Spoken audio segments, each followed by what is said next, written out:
Good people, I'm Dimitri, and this base model, MacBook Air M1, has totally changed how I work on a daily basis.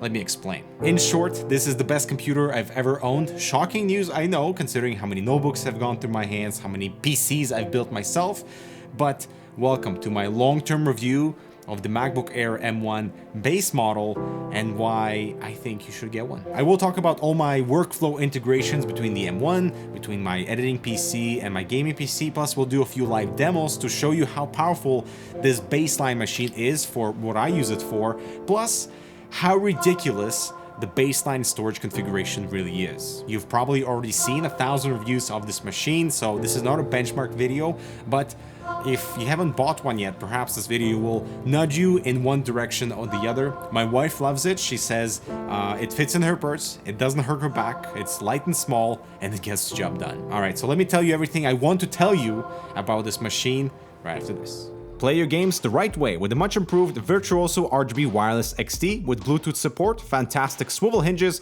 deeper ear cushions, tactile controls with USB-C charging, a beefy microphone to step up your comms game, and awesome wireless sound reproduction. Check it out below. Right off the bat, I've probably done over 200 video calls with this thing. Webcam quality is passable, it's still 720p, but the microphone quality is super impressive if you want to record voice memos, leave messages, be on calls with someone. Microphone in this thing is really good quality.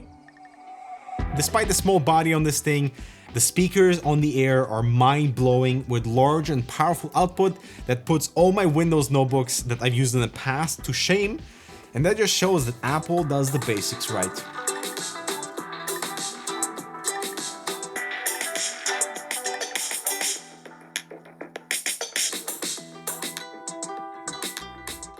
The headphone output is also respectable, delivering clean, non-hissy audio regardless of the load on the machine. I cannot say the same about my Razer Blade Pro 17, that even at like really light tasks, it's a hiss fest.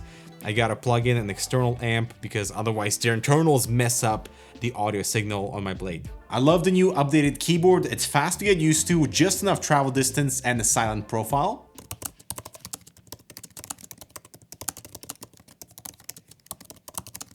The backlight function is now in the command center for manual control, but it's always smart enough to auto adjust anyway, while the trackpad is best in class, zero complaints. Alright, so the dual Thunderbolt 3 ports on the side, honestly for my use and a simple hub, it's a non-issue. So for one of the ports, I run my ProR display that charges the M1 as well with the same cable, while the other port is reserved for the hub if I need to offload files from an SD card, for example, or use my external storage devices. Now you can only run a single external display with these M1 machines, which for me is perfectly reasonable. I'm not running a multi-monitor setup with the tiny MacBook Air, but Eber made a really interesting observation as to why the Intel version of the 13-inch MacBook Pro is still being sold by Apple, and that's because those machines can run two external displays because of the higher PCIe bandwidth. However, the performance compromise you get with the Intel machines is not really worth it in my opinion, so I'd still choose the M1 even though you can only run a single external display. Also, more importantly, the performance with these Thunderbolt ports has been always consistent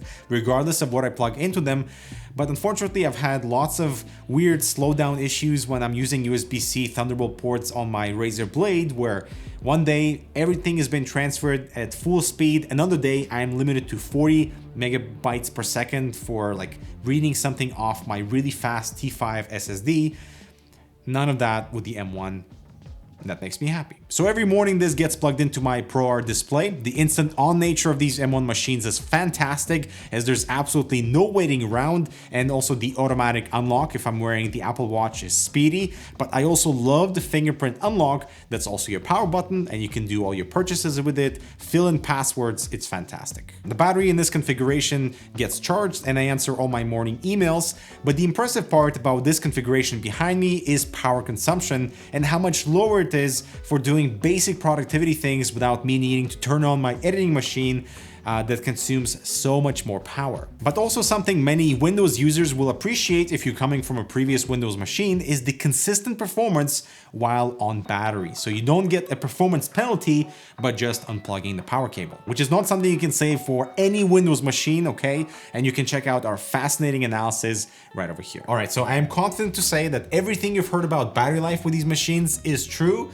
the M1s are incredible. So I'll be using this every morning for a couple of hours for email. I have Twitch running in the background. I have Discord open, talking to my guys, maybe some music playing in the background as well. And I would lose about 30% throughout my workday. Okay, that is incredible. Even though the included 30-watt charger is pretty compact, it actually never goes in my bag unless I leave for a couple of days. In general, battery life is so good, it is never a concern. I lose about 10% every 2 hours during my productivity tasks. So take that with what you will.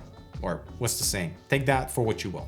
All right, so this MacBook Air M1 has been instrumental for my thumbnail creation. So I'm right now in Adobe Lightroom. Everything is working just fine like you'd expect. In terms of performance, it's just as smooth as my RTX 3080 machine, and I have absolutely no issues here. And I can just go back into Photoshop for the final touches, adding some text layers, manipulating everything else that's around, and it's really smooth. I haven't had any issues here. It's only when we get into DaVinci Resolve where it doesn't really play back in real time with all my grades applied, but Final Cut works absolutely without issues and hiccups. For all types of creative and productivity applications, the MacBook Air M1 handles everything just fine. Now, the main reason I got the base model is because doing thumbnails and general productivity would be the limit of how I would use this machine. But now looking back, I think that might have been a mistake for 2 reasons. The main one is storage. 256 gigabytes is an absolute joke. I don't even save any files on here, and having the remaining 150 gigabyte capacity is not even large enough to back up my 256 gigabyte iPhone. While the second part of that conversation is the 8 gigs of RAM, that if you don't really want to future-proof on how you can use this machine for a bit more productivity, a bit more multitasking, 16 gigabytes is a significant improvement in performance all around. And my good friend Iskren uses the 16 gigabyte model for absolutely everything when it comes to video production, and there's absolutely no slowdowns, and it's insane how powerful it is. Whereas on my 8 gigabytes, I'm noticing some slowdowns here and there. The machine has crashed while I was watching a YouTube video when I installed Grammarly through Safari. It just kind of, it starts to spin and eventually it shut down. My Air was not responding while Adobe Creative Cloud was updating, and a few of those instances where I'm sure it's not just because of the memory, but when you have so many things open, it's one of those things where our expectations have come up so high for the M1 that we expect even the base model to perform incredibly well, and it does, but not when you really push it to the limit. So for power users, 16 gigabytes is a must. Plus you get that additional GPU core for a slightly more smoother, more future-proof experience down the line. Also, the completely fanless nature of the M1 Airs is something you will definitely appreciate once your chunky Windows notebook cannot keep quiet even at idle, while I can be exporting things from Lightroom or DaVinci or Final Cut and be completely silent. The last two things are the display and the form factor. So the hinge is absolutely perfect. You can open it with one hand. There's no wobble while you're typing. I really appreciate it. It's a 16:10 aspect ratio, something that Ibor asks on every single Windows notebook review. The resolution here is excellent, especially with macOS scaling, and the True Tone, which warms up the colors a bit depending on the time of day. Really pleasant for the eyes. We have glass here that you have to clean occasionally, and I don't really care about the slightly chunkier bezels.